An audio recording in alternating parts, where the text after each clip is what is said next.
I don't think that I really am in a position to do that because, as much time as I've taken with the kind of help they bring here in the prison to help us understand why we did what we did and maybe try and rehabilitate us and get us back on our feet and make us fit back into society again. I'd rather be here. I can't be back out there because my rage is thick. My rage is like steel, and I see that, and I ain't gonna deny it. I'm not gonna pretend that I'm some sort of rehabilitated criminal. I'm not gonna tell you that I worked through it and that I'm here now and I'm all right. I'm not.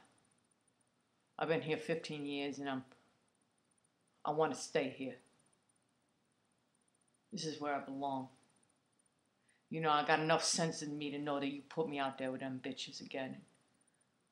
I won't hesitate to do what I did before.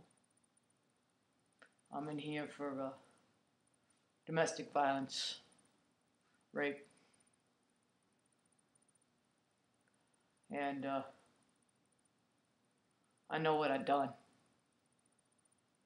And I get the therapist coming in here, ask me about my family and my upbringing, why I did what I did, and maybe my mother and my father, and abuse and all that I had growing up. Yeah, sure. Doesn't matter though. Power is power, and however you can get power, that's all that matters. I know right now that you put me in a fucking real world. You stick me in one of them strip clubs, I'm gonna take one of those bitches down. The one thing that pisses me off more than anything was when a bitch acts like a whore. She's asking for it, And when a bitch acts like a whore, she's asking for it. And I hate that. Ain't no bitch a real lady. Ain't no bitch a real. My therapist asked me once about the first time I fell in love, if I even did. I remember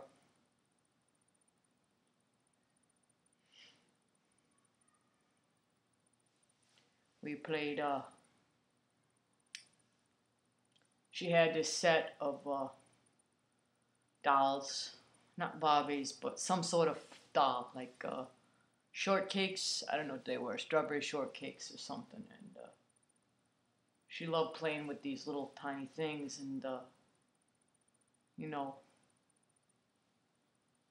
I don't care anymore. I'm here. I've been here 15 years. I ain't got nothing to hide. If people want to call me a pussy, call me a fucking pussy. But this is what I did when I was a kid, and I don't know, exactly when the turning point was or what shifted me. But my therapist has been working with me for years to figure out why I hate women and what happened and where it all happened, because she's trying to help me understand that it's not women that I hate, but it's power that I lost. She says it's not women that I hate, but it's power that I lost. I'm a fucking man. I'm here. I'm in the prisons. I'm the king. I run the new recruits. Nobody messes with me. Here. But you put me back out there, power gets all screwed up. So I played a strawberry shortcake, and I don't know, it was something about it. Like she just made me feel so free. I had a messed up home. My father was beating me, drinking. My mother was doing all sorts of stuff, blaming me for everything that my father was mad about. I don't know who was mad about what, and I don't know what was coming from. I don't know why anybody was angry. All I know was just always my fault. I was always in trouble. I met this little girl named Sarah. About 8 years old. We played with a strawberry shortcake, whatever these toys were, and they had a flavor to them or something, like you could scratch them and they smell kind of thing. And she was so happy about this toy, like the smell that it came out of it, and she tried to get me to smell it, and I smelled the toy, and I don't know, it's just something about her naivety or her her openness. I don't know what the words are to describe it, but she was so nice to me, and she seemed to care so much, and I hadn't really had that. I didn't understand why she was being so nice to me, and I had so much fun.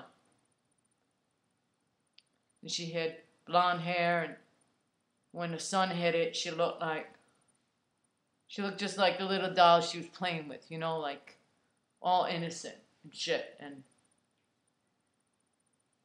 we were friends for a couple of years. We played, you know.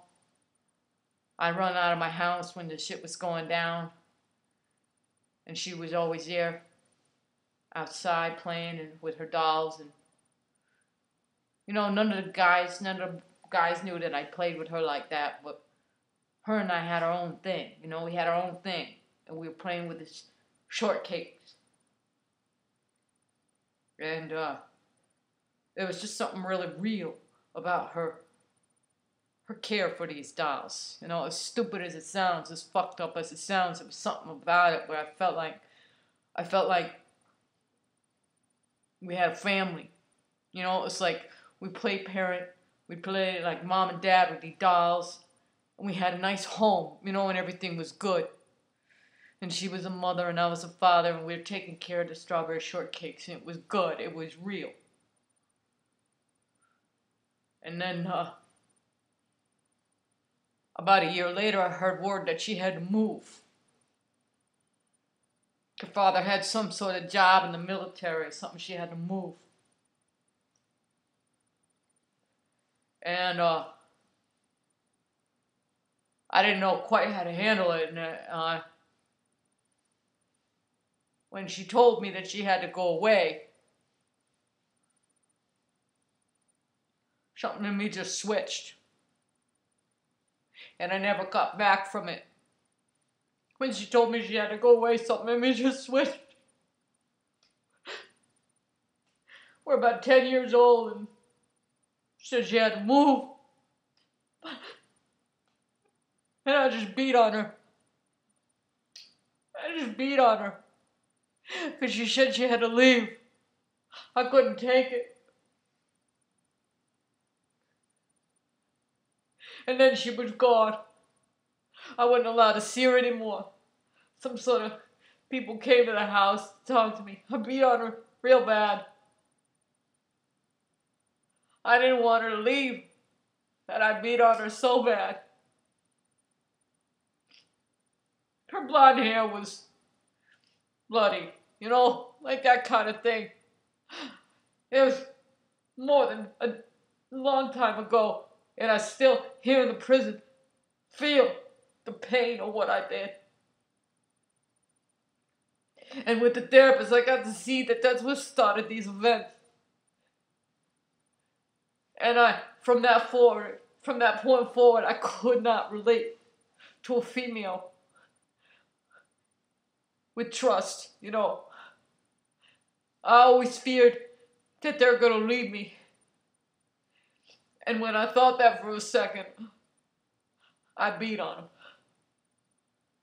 And if I thought for a second they were wanting another, I beat on them. And if I thought for a second they were wanting another man or someone else, I'd fuck them. I had some sort of thought that if I fucked them good enough, that they'd want to be with me.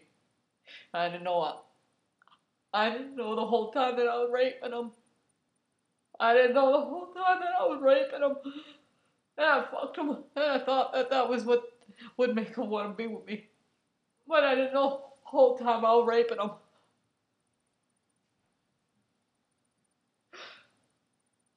So I'm here in prison now.